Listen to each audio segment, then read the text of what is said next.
دیے گئے. اب سب اتنا طے ہو گیا سب کام خدا کی مرضی سے ہوتا ہے. تو جب رحمت خدا کی مرضی سے ہے تو لعنتیں بھی تو خدا کی مرضی سے ہے. صلوات بر محمد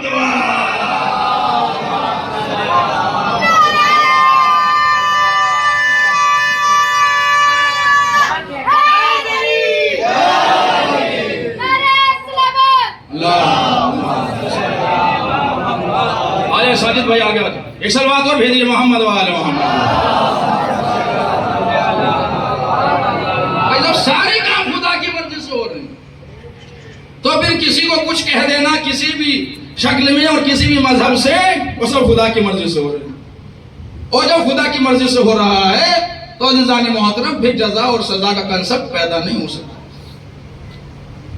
جب ہم نے ایک ریموٹ بنا دیا ایک موبائل بنا دیا کمپنی نے اور اس میں جو چیز فیڈ کرنی تھی وہ فیڈ کر دی اور انسان کو مختار بنا دیا کہ تم اگر ہاتھ ایسے گھماؤ گے تو ادھر چلا جائے گا ادھر گھماؤ گے تو ادھر چلا جائے گا. ہلکے سے بولو گے تو کم آواز آئے گی مائک کے ذریعے سے تیز بولو گے تو آواز زیادہ آئے گی. اسی طرح سے ایک انسان کٹ پتلی ہو گئی. اچھا کرے گا تو خدا کی مرضی سے برا کرے گا تو خدا کی مرضی سے. جب سارے کام خدا کی مرضی سے ہو رہے ہیں تو اور پھر خداوند عالم اسے سزا بھی دے کہ تو نے چوری کیوں کی. متوجہ ہیں آپ حضرات بیدار ہیں؟ تو نے چوری کیوں کی تو نے غیبتیں کیوں کی ایک دوسرے کا حق کیوں مارا فرش عذاب پر بیٹھنے کے بعد عزادار کی شکل میں آ کر راجنیتی کیوں کر رہا تھا. متوجہ ہیں جاگ رہے ہیں؟ تو یہ سارے کے سارے کام جب ہو رہے ہیں تو پھر بندہ کیا کہے گا خدا کی بارگاہ میں خدا کام تو کرا رہا تھا پوچھ ہم سے رہا ہے. جاگ رہے ہیں بھائی بھائی چوری تو نے کرائی ڈال ہمارے اوپر دیا غیبت تو کراتا رہا ڈال ہمارے پاس رہا ہے. خداوند عالم کی بارگاہ میں انسان پریشان ہو کر کہے گا ارے جب جہنم میں ڈالنا ہے تو ڈال دے. جائیے بھائی جائیے. ارے جب جہنم میں ڈالنا ہے تو ڈال دے. یہ سزا و جزا کیسی تو بھائی اس کا مطلب یہ ہے کہ سارے کام خدا کی مرضی سے نہیں ہوتے. اگر سارے کام خدا کی مرضی سے ہوتے تو اللہ جنت و جہنم کو نہ بناتا. سزا و جزا کا معیار نہ رکھتا. سزا و جزا کا معیار رکھنا اس بات کی علامت ہے کہ خدا نے بندوں کو اختیار دیا ہے. اگر پہچان لوگے کہ حق کیا ہے تو جنت میں چلے جاؤ گے. صلوات بھیجیں بر محمد.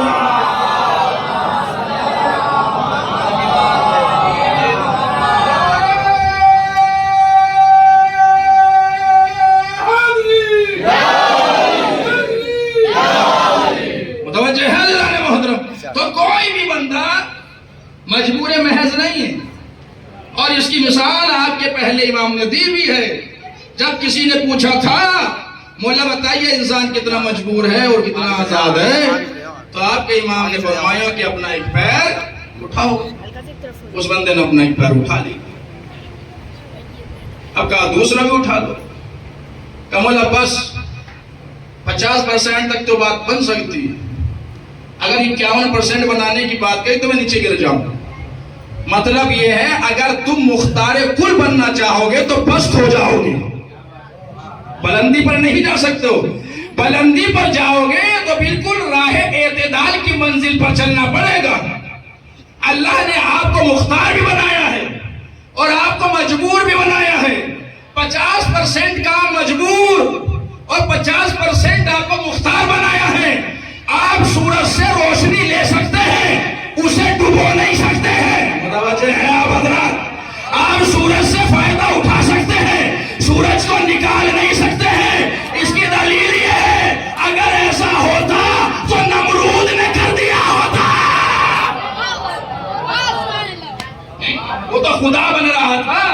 اگر ایسا ہوتا تو نمرود نے کر دیا ہوتا. اور ابراہیم نے وہی سارے کے سارے چیلنجز دیے نمرود کو کہ میرا خدا سورج کو مشرق سے نکالتا ہے مغرب میں غروب کرتا ہے اور چاند کو نکالتا ہے اور رات آتی ہے اور دن جاتا ہے اور ستارے ہیں اور سیارے ہیں ہوا ہے خلا. یہ جناب ابراہیم کے سارے چیلنجز ہیں نمرود کو. یعنی بتایا کہ بس انسان یہاں تک مجبور ہے اور وہ خود اپنے کام کرنے پر مختار ہے. اب بات یہاں تک آ گئی تو سمجھیے ما آتاکم الرسول فخذوہ وما نہاکم نبی آپ کو دے وہ لے لو، اور جن چیزوں سے آپ کا رسول روک دے ان سے رک جاؤ۔ جب نئے نئے مسلمان ہوئے تو اللہ کے رسول نے یہ نہیں کہا کہ شراب حرام ہے، غیبت حرام ہے، چوری حرام ہے، کیونکہ نئے نئے مسلمان ہو رہے تھے۔ اگر وہ تو منہ کو لگی ہوئی ساری کی ساری بیماریاں تھیں، اگر فوراً کہہ دیا ہوتا کہ شراب نہ پینا، جھوٹ نہ بولنا، ایک کو ماننا، تو فوراً الٹے پاؤں پیچھے چلے جاتے۔ محمد تیرا خدا تجھے مبارک۔ توجہ ہے؟ اگر یہ ہو گیا ہوتا شروع میں تو سب کے سب کہہ دیتے محمد تیرا خدا تجھے مبارک۔ ہمیں تو اپنے 365 ٹھیک لگتے ہیں، ہم تو انہی کے سامنے چلے جائیں گے۔ کتنی پی لو مناہی نہیں کرتے، کتنا ہی جھوٹ بول لو مناہی نہیں کرتے، کتنی ہی زکوٰۃ نہ دو مناہی نہیں کرتے، کتنی بھی ایک دوسرے کا حق مارو مناہی نہیں کرتے۔ مطلب یہ ہے کہ بت وہ ہوتا ہے کہ سماج میں گناہ ہوتا رہے اور کوئی ٹوکنے والا نہ ہو۔ شاید میرا مجمع جاگ رہا ہو، شاید سمجھ رہا ہو۔ وہ بت ہوتا ہے کہ اس کے سامنے گناہ ہوتا رہے اور وہ خاموش رہے۔ یہ حسین تھے کہ فوراً اٹھ کے کہا اپنے بابا کی سیرت کو بچاؤں گا، اپنے نانا کی سیرت کو بچاؤں گا۔ صلوات علی محمد۔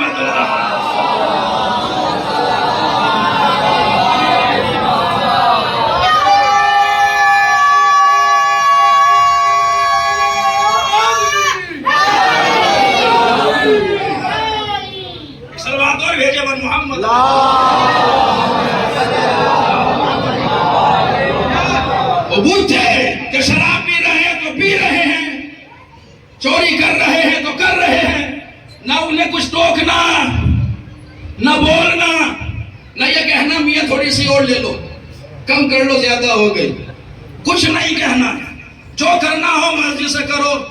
یہی ہو رہا تھا سن 60 ہجری میں، سن 60 ہجری میں یہی ہو رہا تھا۔ ہر کوئی اپنی منمانی کا دین پیش کر رہا تھا۔ نہیں تو سوچئے امام حسین کو کیوں ضرورت پیش آئی کہ فوراً کہنا پڑا انما خرجت لطلب الاصلاح فی امت جدی رسول اللہ واسیر بسیرت جدی و ابی علی ابن ابی طالب۔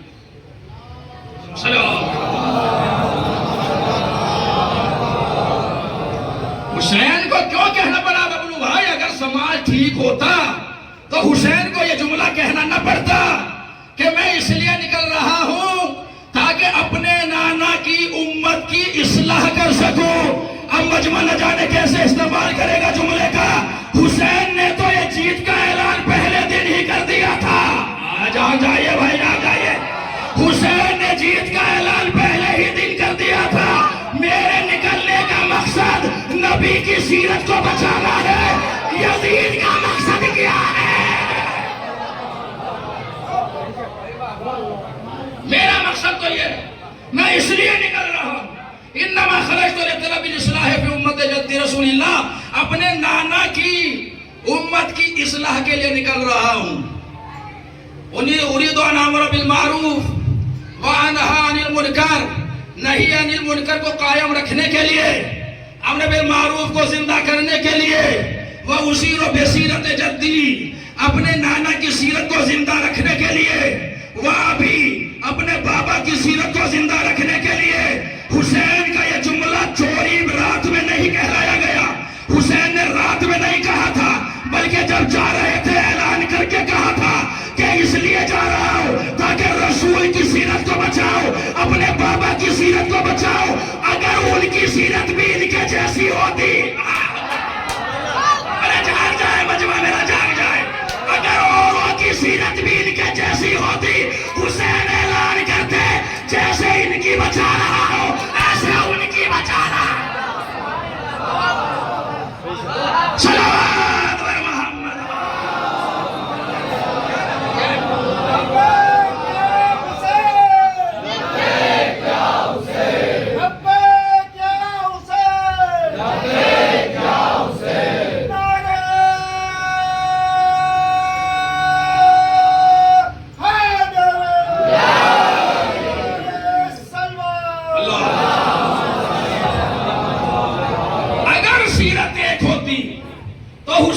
فرض تھا کیونکہ رہنما ہے خدا کی طرف سے اور اچھے کام کے لیے نکل رہے ہیں، یہ نہیں کہ برے کام کے لیے جا رہے ہوں.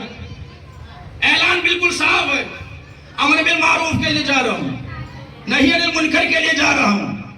اور اس کے بعد کہا اپنے نانا کی سیرت کے بچانے کے لیے، اپنے بابا کی سیرت کو زندہ رکھنے کے لیے جا رہا ہوں. پہلے امر بالمعروف، پھر نہی عن المنکر، پھر اپنے بابا کی سیرت، اپنے نانا کی سیرت. مسلمانوں کو سمجھ میں نہ آیا کہ سیرتوں میں بھی فرق ہوتا ہے، صورتوں میں بھی فرق ہوتا ہے. جب صورتوں میں فرق ہو تو نام الگ الگ ہوتے ہیں، جب ایک ہو تو نام ایک ہوتے ہیں. اولنا محمد، اوسطنا محمد، وآخرنا محمد، وکلنا محمد. سب کے سب محمد ہے. عزیزان محترم، صورت ایک ہے، سیرت ایک ہے. اور یہ اچھا سوال یہ ہے، جب سیرت ایک ہے تو حسین نے کیوں کہا اپنے نانا کی سیرت کو الگ کہا، اپنے بابا کی سیرت کا نام الگ؟ جب ایک تھا تو ایک کو کہہ دیا ہوتا. یہ دو لفظ کیوں استعمال کیے؟ سیرت جدی اور سیرت ابی، اپنے جد کی سیرت اور اپنے بابا کی سیرت. حسین سمجھانا چاہ رہے تھے کہ کوئی ہو مجمع سے جو بولے کہ کیا علی کی سیرت اور رسول کی سیرت میں کوئی فرق پایا جاتا ہے؟ تھوڑا سا جان تو جائیے مجمع بھائی، تھوڑا سمجھ تو لیجئے.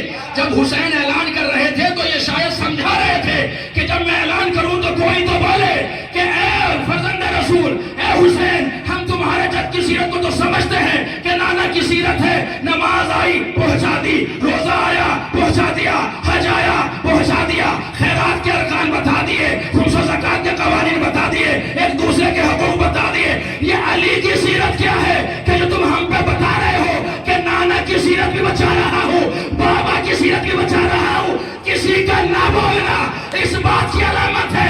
سب جانتے تھے جو محمد کی سیرت ہے وہی حیدر کرار کی سیرت ہے.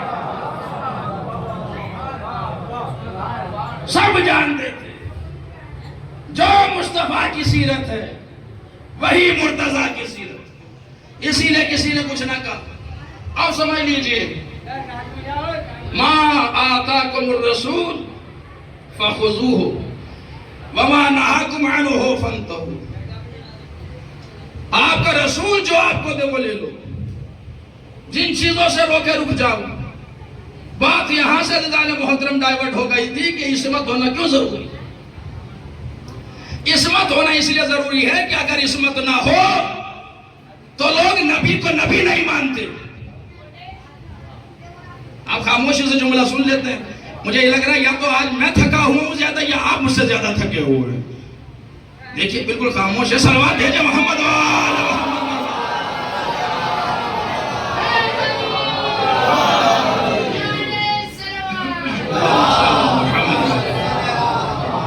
بہرحال دیکھیے انجمن کی تو بات نہیں، انجمن تو مراد آباد سے آ رہی ہے، ظاہر سی بات تھک رہی ہے.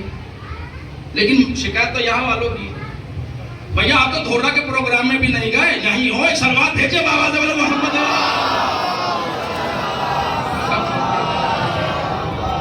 بارہ تھوڑا سا مجلس کو سماعت پڑھنی ہم سے ڈائیورٹ ہو جاتا ہے.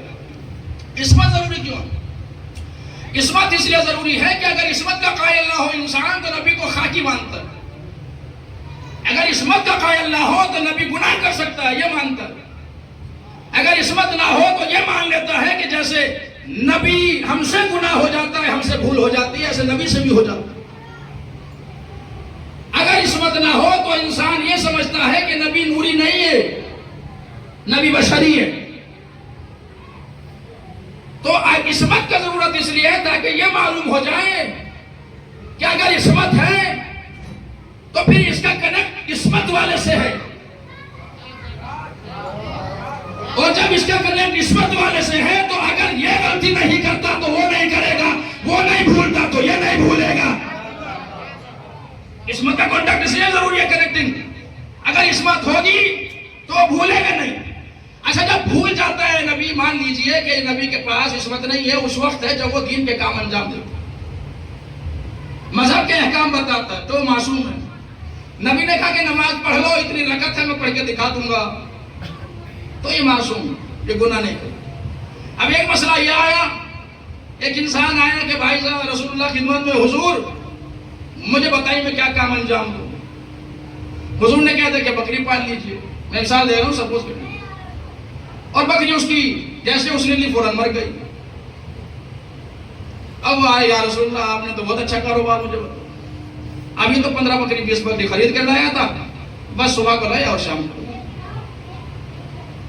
اب وہ تو وہ بھول گیا تھا وہ کہ ہاں تمہارا جو معاملہ ہے تھوڑا خراب چل رہا ہے۔ اب اگر نبی بھول جائے گا تو پھر وہ نبی کیسا؟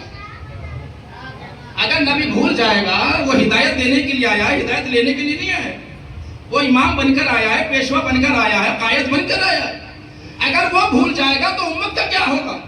آپ بڑے ٹکر ٹکر مجھے دیکھ رہے ہیں کہ مولانا کہہ کیا رہے ہیں، میں بالکل صحیح بات کہہ رہا ہوں۔ اگر نبی یہاں بھول سکتا ہے تو روزے میں ایسا بھی بھول سکتا ہے۔ ابھی متوجہ نہیں، مجمع جاگا نہیں ہے۔ ارے لاکھ سجدہ کیا ہو اور آپ گیا نبی کے پاس، یا نبی اللہ میں ہوں قمرالدین، کہ کون قمرالدین ہم تو جانتے ہی نہیں ہیں۔ ایک سلام دیجئے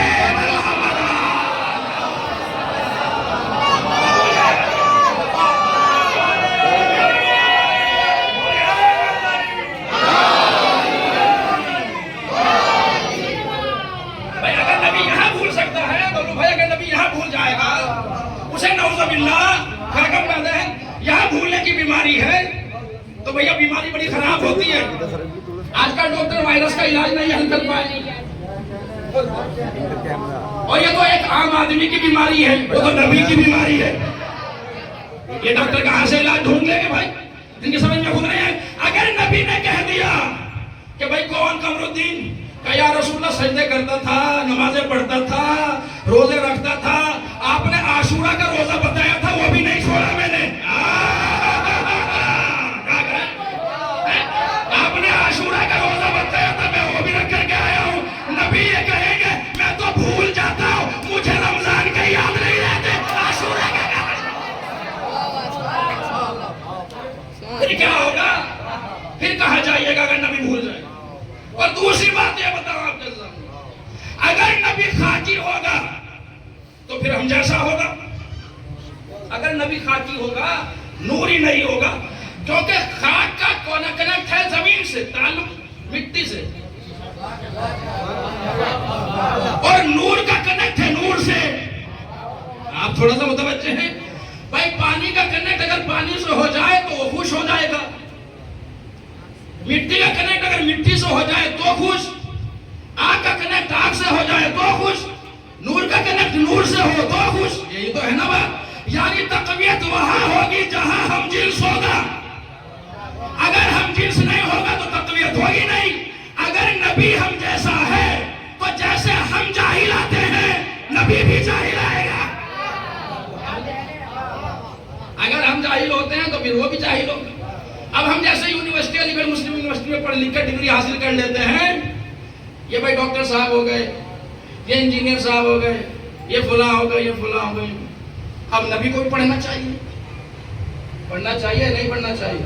اب آپ کہیں گے بھائی پڑھنے کی کیا ضرورت ہے، آپ تو شیعہ ہیں، آپ کو عقیدہ علماء شیعہ نے دیا ہے، تو آپ کہتے ہیں کہ جب ہوگا، جب بھی نبی ہوگا تو پڑھا لکھا ہوگا، اسے یہاں آنے کی ضرورت نہیں ہے پڑھنے کی۔ لیکن میں کہہ رہا ہوں اگر نبی خاکی ہوگا تو پھر وہ ہم جیسا ہوگا، جیسے ہم سے غلطیاں ہیں ایسے اس سے غلطیاں ہو سکتی ہے، ہم میں کمزوریاں ہیں اس سے کمزوریاں ہو سکتی ہیں۔